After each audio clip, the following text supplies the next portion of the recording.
If you want these horror stories to continue, please subscribe now. And don't forget to like. Everyone in the village avoided the lake. It had been there longer than any living person could remember, silent and dark, surrounded by twisted trees whose roots clawed into the water like dying fingers. For 50 years, no one swam in it. No boats, no fishing. Not even children dared to throw stones, because the lake never rippled the way it should. I came back to the village after 20 years away, and the first thing I noticed was how the lake looked closer than before, as if it had slowly been crawling toward the houses. Old records said the lake appeared suddenly. One summer morning, farmers woke up to find their fields flooded, a deep body of water where dry land had been the night before. No rain, no storm, just a lake. The same week, 6 people vanished. No bodies were found. The villagers stopped asking questions after that. When I asked my uncle about it, he warned me. The lake remembers faces. Don't let it see yours. At night, I heard sounds drifting through my open window, slow splashes, like someone wading through shallow water. But the lake was hundreds of meters away. When I stepped outside, the road was dry, yet my footprints appeared wet behind me. Each step left a dark mark, as if I had already walked through the lake without knowing it. The next morning, I noticed something impossible. The lake level had risen, not by rain. There had been no clouds for days. The waterline crept higher along the trees, swallowing rocks that had been exposed for decades. And floating near the surface were objects that didn't belong there. An old shoe, a rusted watch, a cracked mirror. Items lost long before I was born. I met an old woman near the shore, her back bent, her eyes fixed on the water. She told me she had been 16 when the lake appeared. It takes one every year, she whispered. Sometimes 2 when it's hungry. I laughed nervously, but her reflection in the water didn't laugh. It stared back at me with a wide open mouth. That night, I dreamed of standing at the bottom of the lake, breathing normally. Above me, shadows walked across the surface, distorted faces pressing downward, watching. I woke up coughing, my bed soaked, as if I had dragged half the lake home with me. On my arms were pale handprints, not grabbing, but guiding. Villagers began acting strangely. They avoided mirrors. They stopped looking at the water altogether. One man claimed he saw himself standing in the lake while he was still on land. The next day, his house was empty. The door was locked from the inside. Wet footprints led nowhere. I returned to the shore at sunset. The lake was perfectly still, like a sheet of black glass. Then the surface bulged, slowly, deliberately, as if something beneath it was rising, but chose not to break through. Words formed in my head, not spoken aloud. You came back. You belong to me, too. I realized the truth too late. The lake didn't just take people. It replaced them. Those who returned from its edge weren't the same. Their reflections lagged behind. Their shadows pointed the wrong way. And the village, it wasn't shrinking. It was being copied beneath the water. As darkness fell, the lake reached the first house at the edge of the village. Walls cracked. Water seeped inside. From the depths came knocking, slow, patient. From underneath the ground, 50 years of silence ended that night, and the lake was finally ready to come ashore. As the days passed, the air around the lake thickened. People could feel it, even if they didn't say it aloud. It was as though the entire village was being held in the grip of something unseen, but ever present.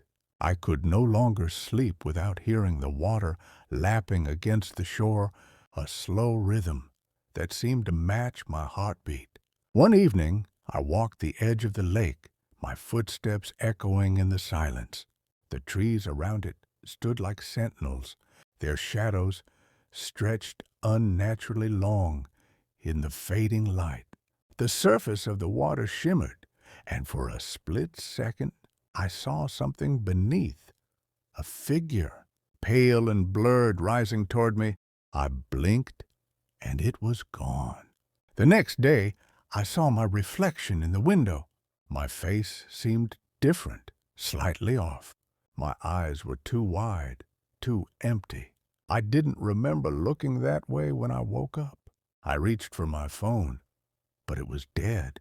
The screen had cracked while I slept.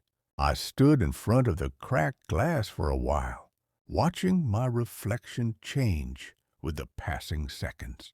It was as if my reflection moved independently, as if it was waiting for me to look away. I turned quickly, my heart racing, but nothing was there. The glass was just glass.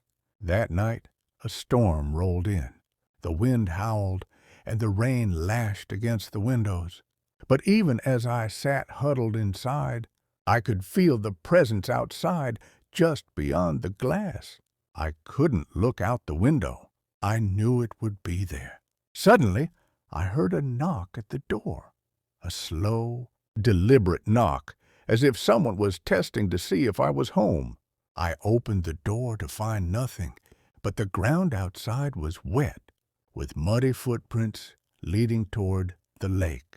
There was no sign of a person, but the prints were fresh, and they stopped at the water's edge.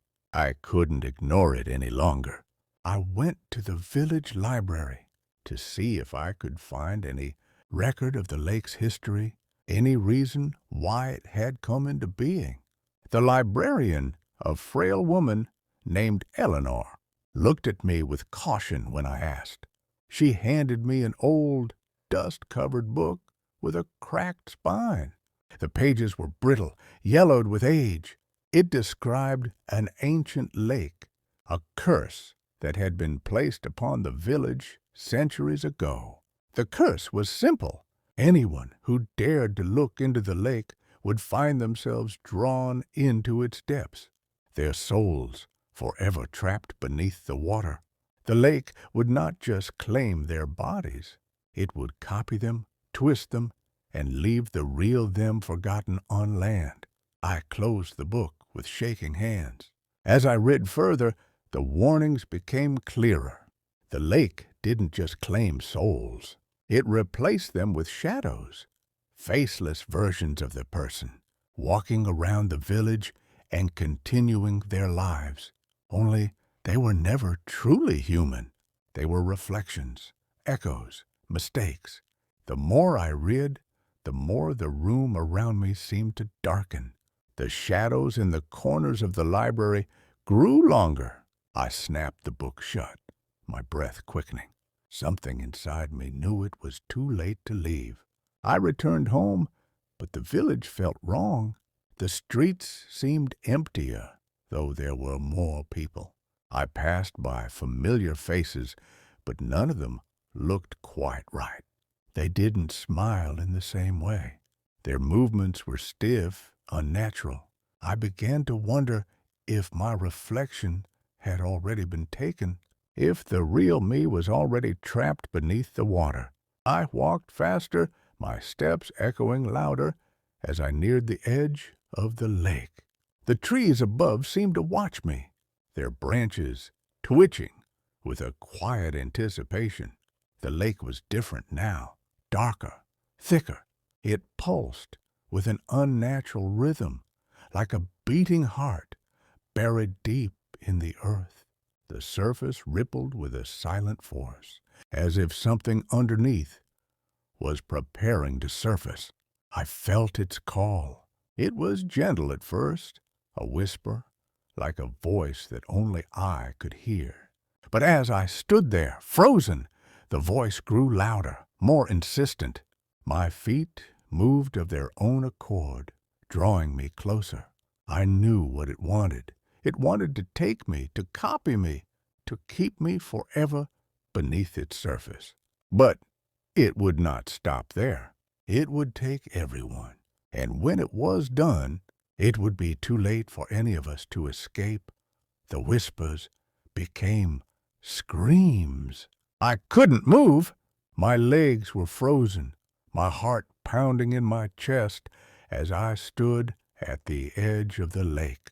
Something massive stirred beneath the surface, its shape writhing and twisting, rising slowly toward me. Then everything stopped. The whispers faded. The surface of the water stilled, like it had never moved at all. The trees fell silent, and I realized in that moment I wasn't alone anymore. The lake had won.